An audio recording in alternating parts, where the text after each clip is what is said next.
آج ذکر خیر ہوگا اللہ کے نبی حضرت سیدنا لوط علیہ السلام کا۔ حضرت لوط علیہ السلام یہ حضرت ابراہیم علیہ السلام کے بھائی ہاران کے بیٹے ہیں، یعنی حضرت ابراہیم علیہ السلام کے سگے بھتیجے ہیں۔ حضرت لوط علیہ السلام کی ولادت عراق کے شہر بابل میں ہوئی اور وہیں پر آپ کی پرورش بھی ہوئی۔ جب حضرت ابراہیم علیہ السلام نمرود کی آگ سے سلامتی کے ساتھ باہر نکلے تو حضرت لوط علیہ السلام نے سب سے پہلے آپ کی تصدیق فرمائی، آپ کی نبوت کی تصدیق فرمائی۔ حضرت ابراہیم علیہ السلام کے ساتھ بابل شہر سے ہجرت کر کے ارض مقدس ملک شام کی طرف گئے۔ ابتدا میں اردن کے اندر انہوں نے رہائش اختیار کی، پھر اللہ تعالیٰ نے حضرت لوط علیہ السلام کو سدوم قوم کی طرف بھیجا اور ان کے قریب سدوم کی قریب جو بستیاں تھیں ان کی طرف اللہ نے آپ کو نبی بنا کر بھیجا۔ یہاں کے رہنے والی جو قوم تھی اس کے اندر ویسے تو بہت ساری خرابیاں تھیں، میں آگے چل کر ان کی خرابیاں بیان کروں گا۔ اس قوم کے اندر کیسی کیسی خرابیاں عام ہو چکی تھیں، اگر ہم اپنے معاشرے کے اندر دیکھیں تو ساری کی ساری شاید ہی کوئی خرابی ایسی ہو جو آج ہمارے معاشرے کے اندر نہ پائی جاتی ہو۔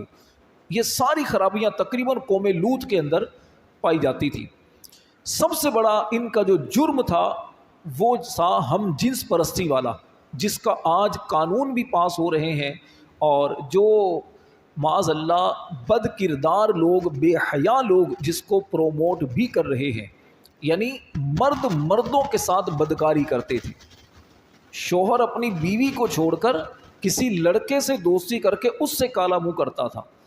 کوئی بھی ان کی، چونکہ ان کی بستیاں جو تھیں بڑی سرسبز و شاداب تھیں، تو وہاں پر سیاحت کرنے والے جو لوگ آتے تھے تو ان لوگوں کو پکڑ کر زبردستی ان کے ساتھ بدفعلی کرتے تھے۔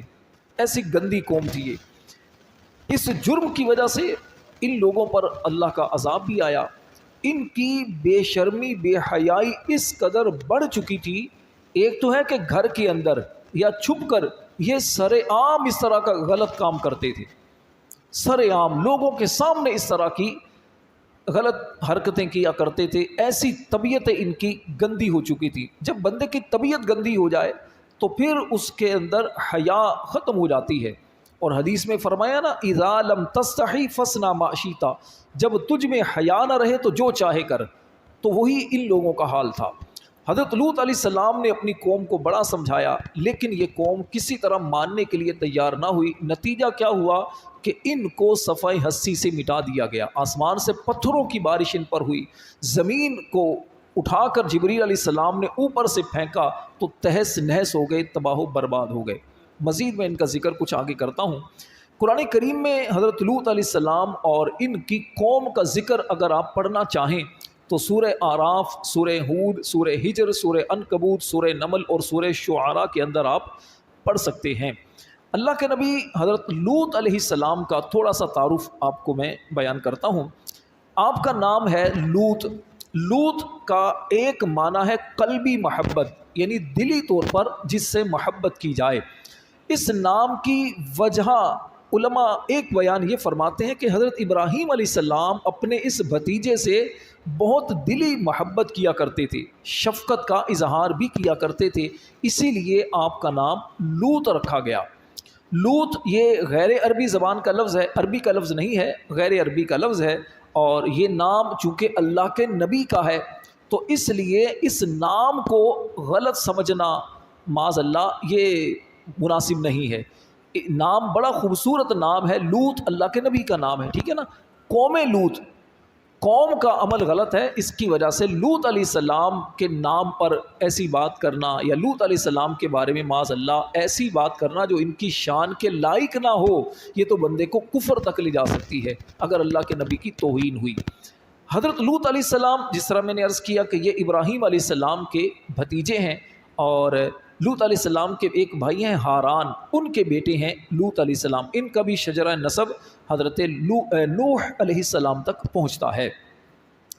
حضرت کعب رحمۃ اللہ علیہ فرماتے ہیں کہ حضرت لوط علیہ السلام کا مبارک حلیہ کیسا تھا؟ فرماتے ہیں سفید رنگ والے، خوبصورت چہرے والے، مبارک ناک آپ کی باریک اور خوبصورت دانتوں والے تھے۔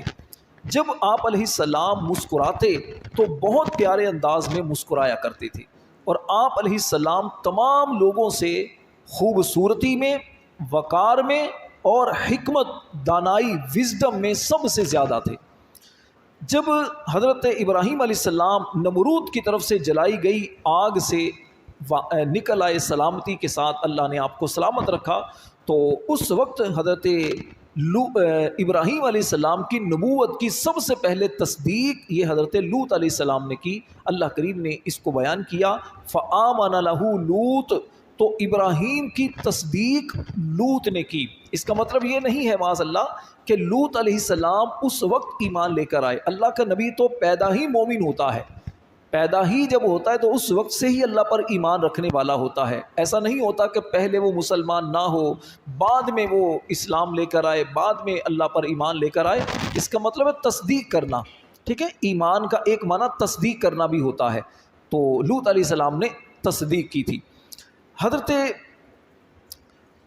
لوط علیہ السلام پر کچھ لوگوں نے قابو پا کر ان کو قید کر لیا تھا، تو ان کا مال چھین لیا اور ان کے جانوروں کو بھی ہانک کر لے گئے۔ جب حضرت ابراہیم علیہ السلام کو پتہ چلا کہ میرے بھتیجے کو اس طرح کچھ لوگوں نے قید کر لیا ہے، تو آپ سینکڑوں افراد کو لے کر اس کو اپنے بھتیجے لوط علیہ السلام کو چھڑانے کے لیے گئے۔ تو آپ نے ان کا سارا مال و متاع بھی ان لوگوں سے لے لیا اور ان لوگوں کو تہس نہس کر دیا، تہہ تے کیا، مطلب ان کو ہلاک کیا، جہاد کیا اللہ کے نبی حضرت ابراہیم علیہ السلام نے۔ اور اس کے بعد دمشق کے شمال کی طرف ان کا تعاقب بھی کیا، پیچھا کیا۔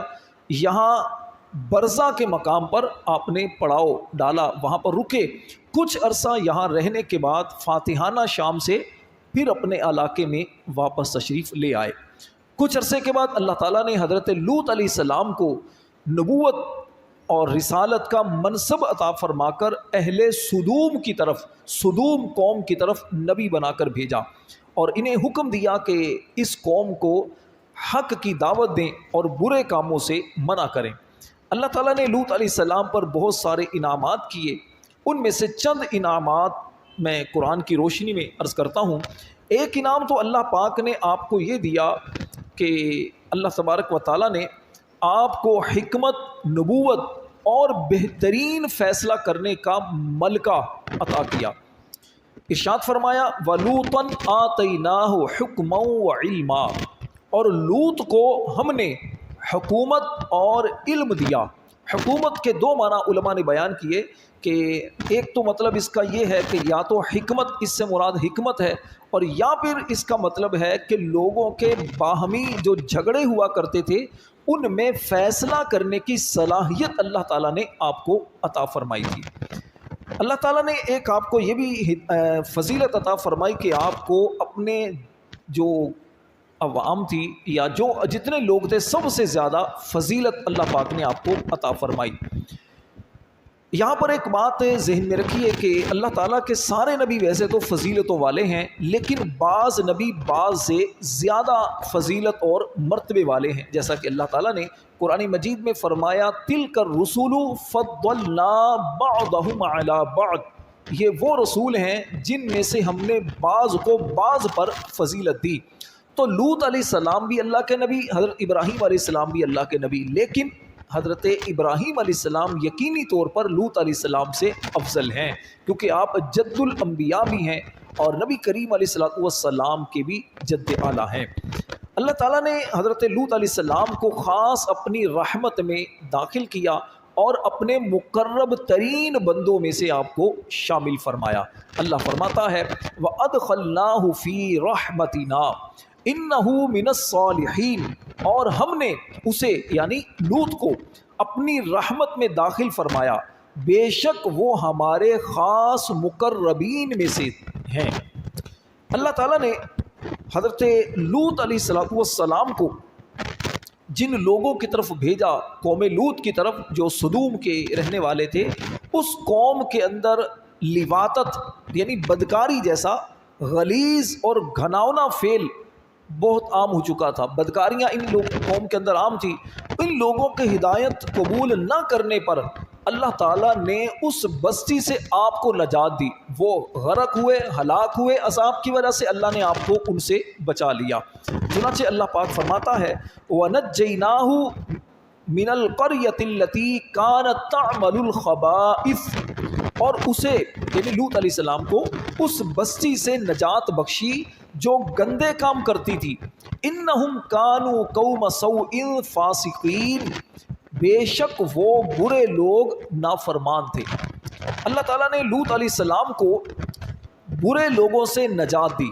اس سے ہمیں سیکھنے کو کیا ملا کہ اگر پڑوسی برا ہو، کوئی دکاندار برابر والا وہ غلط ہو، کوئی بندہ غلط ہمارے ساتھ اٹیچ ہو جائے، اس سے نجات مل جانا یہ اللہ کا فضل و کرم ہے۔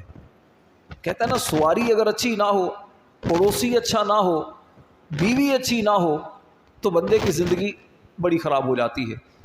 اور اس بندے کو خوش نصیب بندہ روایات میں بیان کیا گیا جسے اچھی سواری ملے، آرام دہ سواری ملے، اچھا گھر ملے، پڑوسی اچھا مل جائے، اللہ ہمیں نصیب کرے۔ حضرت لوط علیہ السلام کی قوم کے اندر جو خرابیاں پائی جاتی تھیں، آپ تھوڑا سا ان کا جائزہ لیں کہ اس قوم کے اندر کون سی خرابیاں تھیں اور آج ہمارے معاشرے کے اندر کتنی یہ خرابیاں عام ہیں۔ غور کیجئے گا کہ وہ خرابیاں ہماری قوم کے اندر، ہمارے معاشرے کے اندر پائی جاتی ہیں یا نہیں پائی جاتی ہیں، تو ہمیں پھر ان سے بچنا ہوگا۔ ایک خرابی تھی کفر و شرک کرنا۔ کفر اور شرک جہالت کی وجہ سے معاشرے میں بڑھتا جا رہا ہے۔ لوط علیہ السلام کی تکذیب کرنا، جھٹلانا، اور آج نبی کریم علیہ السلام کی تعلیمات کو آپ کے نام لیوا، اپنے آپ کو مسلمان کہنے والے کس طرح جھٹلا رہے ہیں۔ میرا دل نہیں مانتا عورت کو پردے کی بات کی جائے تو ماڈرن جو عورتیں ہیں معاذ اللہ یا مرد ہیں وہ اس طرح کے اعتراض کرتے ہیں، جناب پردہ تو دل کا ہونا چاہیے۔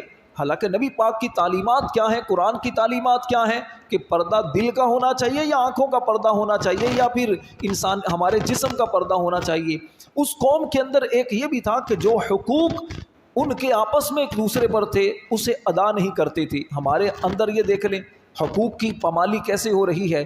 یہ تو ہر بندہ کہتا سنائی دیتا ہے میرا حق ادا نہیں کیا جاتا، لیکن آپ اس سے صرف اتنا پوچھیں نا کہ میرے بھائی آپ کا حق ہے کیا؟ حق کی تعریف پتہ ہے؟ نہیں پتہ ہوگا۔ شوہر کہتا بیوی حق ادا نہیں کرتی، بیوی کہتی شوہر میرا حق ادا نہیں کرتا۔ دونوں کو بٹھا کر پوچھے کہ آپ کے حقوق ہیں کیا، شریعت نے آپ کے حقوق کیا رکھے ہیں، دونوں کو نہیں پتہ۔ پھر مسافروں کی حق تلفی کرنا، اگر کوئی مسافر ان کے پاس آتا تو اس کے ساتھ غلط برتاؤ کرتے۔ آج ہمارے سامنے ہے، آپ مری میں چلے جائیں، ناران کاغان میں چلے جائیں، سوات میں چلے جائیں، آپ تھوڑے سیاحتی مقامات پر چلے جائیں، آپ دور نہ جائیں، پاکستان کے مختلف علاقوں سے کراچی کے اندر جو افراد آتے ہیں تو یہاں کے رہنے والے ہوں یا یہاں کے دوسری جگہوں پر چلے جائیں، کتنی ان کی دیکھ بھال کی جاتی ہے۔ یہ ہمارے سامنے اس کے نت نئے نظارے ہیں۔ تھوڑی سی دور جانا ہو، کوئی نیا بندہ آ جائے کہ جی مجھے وہاں تھوڑا سا دور جانا، مثلا یہاں پر ہی موسیٰ لین سے کہیں مجھے ٹاور جانا ہے، تو اب وہ ٹاور لے جا کر رکشے والا سیدھا نہیں لے کر جائے گا، 4 گلیاں گھما کر، تاکہ پتہ چلے حضرت دور کافی فاصلہ ہے، نئے بندے کو تو نہیں پتہ چلتا۔ تو یہ چیزیں عام ہوتی جا رہی ہیں۔ مسافروں پر ظلم و ستم کرنا، ان کا مال ناحق لوٹ لینا، ان سے بھتہ وصول کرنا، یہ بھتہ لیاری کی ایجاد نہیں ہے، یہ صدیوں پرانا طریقہ ہے یہ بھتہ وصول کرنے والا۔ ان سے زبردستی بدفعلی کرنا، بدکاری کرنا، یہ اس قوم کے اندر تھا۔ آج بھی نوجوان تو دور کی بات ہے، وہ تو اپنی مرضی سے معاذ اللہ گندے کام باز کرتے ہیں۔ چھوٹے چھوٹے بچے محفوظ نہیں ہیں، بچیاں 2-4 سال کی، 6 سال کی بچیاں محفوظ نہیں ہیں، اتنی گندی طبیعتیں بعض لوگوں کی ہو چکی ہیں۔ یہ عام ہے۔ کبوتر بازی کرنا، کبوتر بازی نہیں ہوتی ہمارے معاشرے میں، ایک دوسرے کا مذاق اڑانا، بات بات پر گالیاں دینا، تالیاں سیٹیاں بجانا، مجلس میں اونچی آواز سے ری خارج کرنا۔ مسجد کے اندر معاذ اللہ بعض تو اس حد تک دلیر ہو جاتے ہیں، اونچی آواز سے ری خارج کرنے کو فخریہ سمجھا جاتا ہے، جناب پتہ نہیں میں نے کون سا کوئی ایٹم بم جاری کر دیا معاذ اللہ۔ یہ حیا کی کمی ہے نا اس انداز سے کرنا۔ مونچھیں بڑی رکھنا، داڑیاں چھوٹی بالکل کر دینا، یہ ہمارے دیکھ لیں۔ چغل خوری کرنا، ریشمی لباس پہننا، گانے باجے کے آلات بجانا، نت نئے چیزیں ہو چکی، شراب پینا، استنجا خانے تک پہنچنے سے پہلے ہی کپڑے اٹھا کر سب کے سامنے ستر کھول دینا۔ ایسے جاہلوں کی بھی کمی نہیں ہے، جہاں لکھا ہوگا نا کہ پیشاب کرنا منع ہے اسی جگہ بیٹھ کر کریں گے پیشاب۔ ایسی مطلب عجیب قوم کی، بعض سارے نہیں ہوتے، بعض ہوتے ہیں اس طرح، لوگوں کے سامنے پورا ننگا ہو جانا، اس کی بھی کوئی کمی نہیں ہے۔ بظاہر کپڑے پہنے ہوں گے لیکن اندر سے سب نظر آ رہا ہوتا ہے، جسم نظر آ رہا ہوتا ہے، عورتوں کے لباس، مردوں کے لباس، کھیلنے والے کھلاڑیوں کے لباس، سب کچھ نظر آ رہا ہوتا ہے، اور یہ حرام ہے دیکھنا ان کی طرف، اور ان کا ایسے کپڑے پہننا یہ جائز نہیں ہے۔ مجلس کے اندر فحش باتیں کرنا، گندی باتیں کرنا، یہ دیکھ لیں مجلسوں کے اندر ہوں، فخریہ نوجوان معاذ اللہ اتنے بے حیا ہوتے ہیں، بعض اپنی بیویوں کی باتیں دوستوں سے شیئر کر رہے ہوتے ہیں، تنہائی کی باتیں، تو ان پر لعنت برسی ہے اس طرح جو کرتے ہیں۔ خوبصورت لڑکوں کو شہوت کی نظر سے دیکھنا، گندی نظر سے دیکھنا، ان سے ہاتھ ملانا، چومنا، اور ان سے ایسی گفتگو کرنا، ایسے ان کو خواب دکھانا کہ جس سے وہ قریب آئیں اور ان سے غلط کام کر سکیں۔ مردوں اور نوجوان لڑکوں کا ایک دوسرے کے ساتھ بدفعلی کرنا، بدکاری کرنا، اعلانیہ بدکاری کرنا، اور مذاق مسخری کے طور پر اسے سب کے سامنے بیان کرنا۔ نوجوانوں کی جو مجلسیں ہیں، محفلیں ہیں، کوئی شریف نوجوان تو بیٹھ نہیں سکتا وہاں پر، واٹس ایپ گروپ کے اندر شریف نوجوان بات نہیں کر سکتا، اتنی گندی گندی گفتگو کر کے اپنے خاندانی پس منظر کو سب کے سامنے ظاہر کر رہے ہوتے ہیں، معاذ اللہ ثم معاذ اللہ۔ اپنی بیویوں کو چھوڑ کر دوسروں کی طرف جانا، بیویوں کے ساتھ بدفعلی کرنا، بیویوں کے ساتھ بدفعلی یعنی اللہ نے ایک جو رستہ دیا ہے کہ بیوی سے آگے کے مقام سے صحبت یا ہم بستری کی جائے، اس کو چھوڑ کر بیوی کے پخانے کے مقام میں ہم بستری کرنا، لعنت حدیث میں ایسے افراد پر آئی ہے۔ تو یہ وہ سامنے ساری چیزیں ہیں، صرف ہمارے معاشرے میں نہیں، پوری دنیا پر آپ نظر دوڑائیں تو یہ خرابیاں جو قوم لوط کے اندر پائی جاتی تھیں، آج معاشرے کے اندر پوری دنیا کے اندر کسی نہ کسی جگہ یہ چیزیں آپ کو ملیں گی۔ تو پھر قوم پر عذاب کیوں نہ آئے، زلزلے کیوں نہ آئے، قحط سالی کیوں نہ آئے، کورونا اس جیسے دیگر جو وائرس ہیں کیوں قوموں کو جھنجھوڑنے کے لیے نہ آئیں؟ لیکن قوم سدھرنے کی بجائے، اب لوگ سدھرنے کی بجائے سائنسی ٹیکنیک کی طرف چلے جاتے ہیں۔ ہونا تو یہ چاہیے بندہ رب کی طرف رجوع کر کے توبہ کرے کہ یا اللہ ہم تجھ سے معافی مانگتے ہیں، یہ ہمارے اندر خرابیاں ہو چکی ہیں۔ سود جس کو اعلان جنگ حدیث میں کہا گیا، قرآن میں جس کو اعلان جنگ کہا گیا، رشوت، سود اور اس طرح کی بے حیائی کی بہت ساری چیزیں ہیں، لیکن کیا مجال کہ کوئی ان چیزوں کو غلط سمجھنے کے لیے تیار ہو۔ تو بہرحال اس قوم لوط کے اندر جو چیزیں ہوا کرتی تھی اس کی بہت ساری خرابیاں ہیں۔ قوم لوط کے اندر یہ خرابی آئی کہاں سے؟ یہ خرابی آئی دراصل اس طرح سے کہ اس بستی کے، کیونکہ بڑی سرسبز و شاداب بستیاں تھیں، بڑی خوبصورت بستیاں تھیں، آبشاریں، سبزہ اور بڑی بیوٹی تھی اس بستیوں کے اندر۔ اب جب اس طرح کی بستیاں تھیں تو لوگ گرمیوں میں وقت گزارنے کے لیے آتے، دور دراز سے لوگ آتے تھے۔ اب پہلے تو یہ لوگ مہمان نوازی کرتے تھے، دیکھ بھال کرتے تھے ان کی، لیکن پھر اب یہ تنگ آ گئے، اب یہ سوچنے لگے کہ ان سے نجات کیسے حاصل کی جائے۔ تو شیطان نے پھر آیا ان کے پاس، اور شیطان نے بڑا معزز بندہ بن کر اور ان کو کہا دیکھو بات یہ ہے کہ اگر تم ان سے نجات چاہتے ہو نا تو ایسا کرو، ان کو تنگ کرنا شروع کر دو۔ کہا تنگ کیسے کریں؟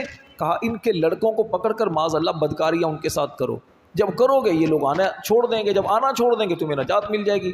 اب سب سے پہلے شیطان ایک خوبصورت لڑکے کی صورت میں ان کے پاس آیا اور خود ان سے بدکاری کروائی۔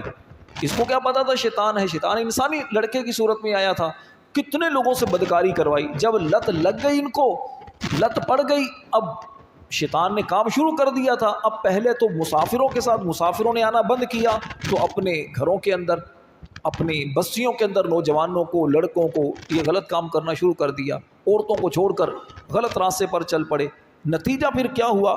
نتیجہ یہ ہوا کہ ان پر عذاب آیا۔ حضرت لوط علیہ السلام جب نبی بنا کر بھیجے گئے تو آپ نے ان لوگوں کو سمجھایا، کفر و شرک اور دیگر گناہوں سے باز رہنے کی ان کو تلقین کی، اور ان کو سمجھایا کہ تم یہ عورتوں کو چھوڑ کر مردوں کی طرف جو جا رہے ہو، اس کی وجہ سے تم پر عذاب آئے گا۔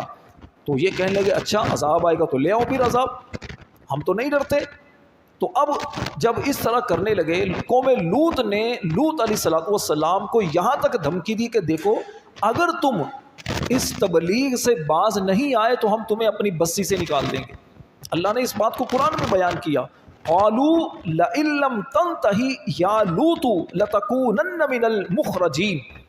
قوم لوط نے کہا کہ اے لوط اگر تم باز نہ آئے تو ضرور نکال دیے جاؤ گے۔